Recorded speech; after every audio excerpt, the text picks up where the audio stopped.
13 दिसंबर 2001 दिल्ली की सर्द सुबह। संसद भवन की सीढ़ियों पर कदमों की आवाज़ गूंज रही थी और देश की लोकतांत्रिक धड़कन कुछ ही मिनटों में गोलियों की आवाज़ में डूबने वाली थी। लेकिन सवाल ये है, क्या उस दिन जो हुआ उसके संकेत पहले से मौजूद थे? क्या चेतावनियां थीं जिन्हें सही जगह तक सही समय पर पहुंचाया नहीं गया? और क्या research and analysis wing raw और इंटेलिजेंस ब्यूरो आईबी के बीच की खामोश दूरी ने देश की सर्वोच्च नेतृत्व को सीधा खतरे में डाल दिया था? साल 2001। दुनिया अभी अभी 9/11 के हमले से हिल चुकी थी। आतंकवाद अब सिर्फ सीमाओं का मसला नहीं रहा था, ये वैश्विक युद्ध का रूप ले चुका था। भारत के लिए भी ये नया नहीं था।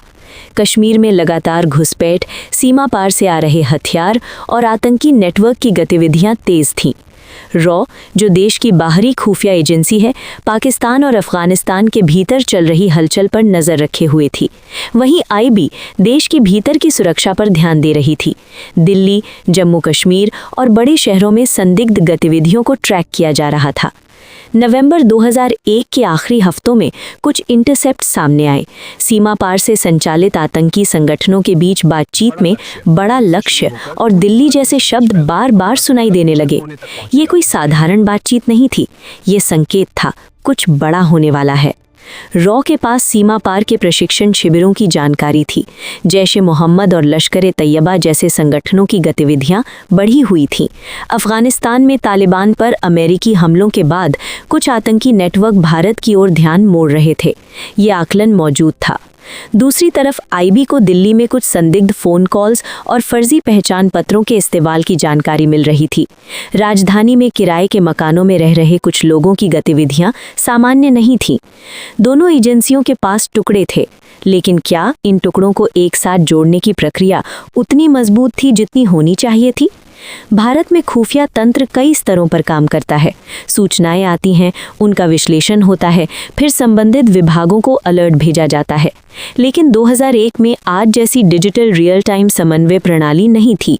फाइलें, नोटिंग्स, मीटिंग्स सब कुछ समय लेता था। कुछ रिपोर्ट्स में संकेत है कि संसद और वीआईपी स्थलों को लेकर सामान्य सुरक्षा अलर्ट जारी किए गए थे, परंतु कोई स्पष्ट नाम लेकर, तारीख बताकर चेतावनी नहीं थी। सवाल ये नहीं कि अलर्ट था या नहीं, सवाल ये है कि क्या अलग अलग एजेंसियों के पास मौजूद सूचनाएं मिलकर एक स्पष्ट तस्वीर बना सकती थी? 13 दिसंबर की सुबह 5 आतंकी एक सफ़ेद एम्बेसडर कार में संसद परिसर में घुसे। कार पर गृह मंत्रालय और संसद के स्टिकर लगे थे, फर्जी लेकिन विश्वसनीय दिखने वाले। सुरक्षा जांच के दौरान शक हुआ और फिर गोलियां चलने लगी। कुछ ही मिनटों में संसद भवन युद्ध क्षेत्र बन चुका था। उस समय भीतर कई वरिष्ठ मंत्री और सांसद मौजूद थे। उपराष्ट्रपति, गृह मंत्री, देश की शीर्ष राजनीतिक नेतृत्व वहीं थी। अगर आतंकी मुख्य भवन तक पहुंच जाते तो परिणाम अकल्पनीय होते। दिल्ली पुलिस और सुरक्षा कर्मियों ने उन्हें रोक दिया। 5 आतंकी मारे गए, लेकिन 9 सुरक्षाकर्मी और कर्मचारी शहीद हुए। उनका बलिदान लोकतंत्र की दीवार बन गया। हमले के बाद जांच तेज हुई। फोन रिकॉर्ड, सैटेलाइट कॉल्स, सीमा पार कनेक्शन सब सामने आने लगे। ये साफ हुआ कि साजिश पाकिस्तान स्थित आतंकी संगठनों से जुड़ी थी। भारत और पाकिस्तान के बीच तनाव चरम पर पहुंच गया। दोनों देशों ने सीमाओं पर लाखों सैनिक तैनात कर दिए। ऑपरेशन पराक्रम शुरू हुआ। लगभग 1 साल तक सैन्य टकराव की स्थिति बनी रही। लेकिन पर्दे के पीछे एक और सवाल गूंज रहा था, क्या ये हमला रोका जा सकता था? कुछ विश्लेषकों ने माना कि खुफिया इनपुट बिखरे हुए थे, किसी के पास पूरी कहानी नहीं थी। रॉ सीमा पार की साजिश को देख रहा था, आईबी देश के भीतर की गतिविधियों को ट्रैक कर रही थी। पर क्या दोनों के बीच समन्वय इतना मजबूत था कि चेतावनी एक स्पष्ट, ठोस, एक्शनेबल इनपुट बन सके? हमेशा की तरह खुफिया दुनिया धुंधली होती है, कई सूचनाएं अधूरी होती हैं। हर चेतावनी को वास्तविक खतरे में बदलना आसान नहीं।